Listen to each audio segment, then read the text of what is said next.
tindzaba. Inkosikazi Make Lambikiza uthi uma kungaqiniswa inhlelo ukuthi bomake bacondzisise kubaluleka kokumunyisa abantwana lingehla lizinga lebudlova. Inkosikazi ithi uma abantwana bamunya libele bathola ke luthando nelivelo lokuthi imbawo letakha ke similo lesihle kumuntu.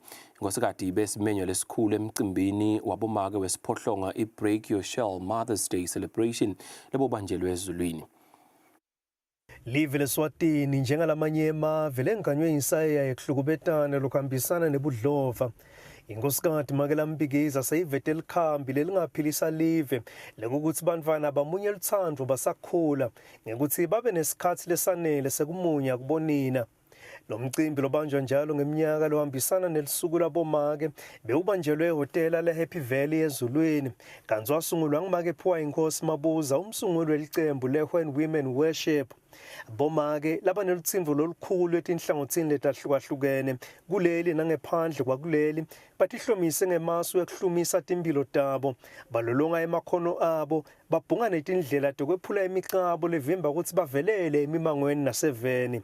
Inkosikazi Make Lambikiza ithi uma bomake bamunyisa suke bahlanyela luthando intokomalo nelivelo kubantwana lokwakha sisekelo sokuthi bakhule bangahambisani neludlame.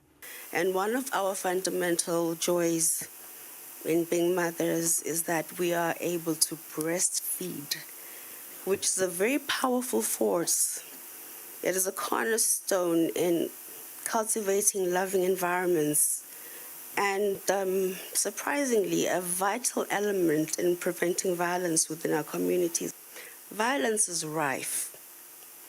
Yet, violence often stems from a lack of empathy and an inability to connect with the pain and the needs of others, and a deep-seated feeling of endangerment or neglect. Children who experience consistent love, care, and secure attachment in their early years and are more likely to develop these crucial emotional capacities. They learn to trust, to communicate their needs effectively, and to resolve conflicts peacefully. Inkosikazi ithi kwesekela imigomo nevulela bomake ukuthi bamunyise ngekukhululeka emisebentini nasemimangweni kuqinisekisa ukukhosa kuthekuthula nekuphepha kwanzise luthando kunciphise budlova emhlabeni. Now, by promoting breastfeeding-friendly policies, especially in the workplaces and communities, and by providing education and resources to new mothers, and by fostering a culture that values and supports breastfeeding, we are actively contributing to a more loving and less violent world. Distinguished ladies and gentlemen, let us therefore recognize breastfeeding for the powerful force that it is. It is an act of love, a foundation for secure attachment. It is a vital step in building a future where empathy and connection triumph over aggression and violence. Kulomcimbi tikhulumi tikhutsate bomake ukuthi bagucule ebuhlungu lababuthwele bube ngamakhuba ekulima inzima yabo ekwanziseni inkonzo ekucolela. Difake ekhathi thina mnumzana waseNingizimu Afrika lwahlukubeteka ngekolicansi kusukela ayintombadanyana leneminyaka lesiphohlongo ote wayongena ebudzaleni. I am saying to women in here, every scar you carry, let it be a game changer. Let your scar be a game changer. No, God was concentrating when He created me and you, because He was creating a helper. He was creating a being that is pregnant and bleeds for 7 days and still stands up and works. He was creating Himself. He was creating a she, because in a she there's a he. In a menopause there's a man. So you see, we are men. In woman there's a woo and man. So God was creating another man with a womb.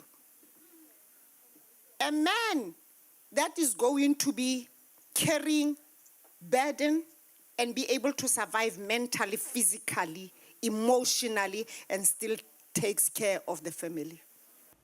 Umsunguli walomcimbi wabomake Phuwa Inkosi Mabuza naye ube nemavi ekukhulisa abomake.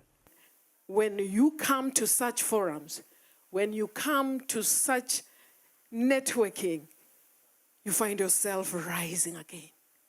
That's what we wish for. That be inspired in all the speakers or everything that will be happening today. We're looking forward on someone who is going to rise again. We are saying rise to your story.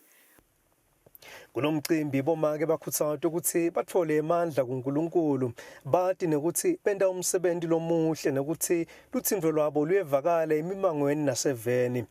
Kwendiwe isibonelo sabomake labakhulisa bantwana ngaphandle kwekwesekelwa bobabe bebantwana. Labo bantwana abakhula bagcina sebalutho loluphathekako eveni. Abomake banengqhubekela phambili lenhle kuTephole emhlaba wonke njengoba liyakhula inani labo kubahulumende kude business nakuletinye inhlangothi letfukamele ingqhubekela phambili emhlaba. Lobika kwethu Ndzabeni ngisandile Makhanya naThemba Mamba ezulwini. Bafundzile baphothulwe ngemakhono lafaka ekhatsi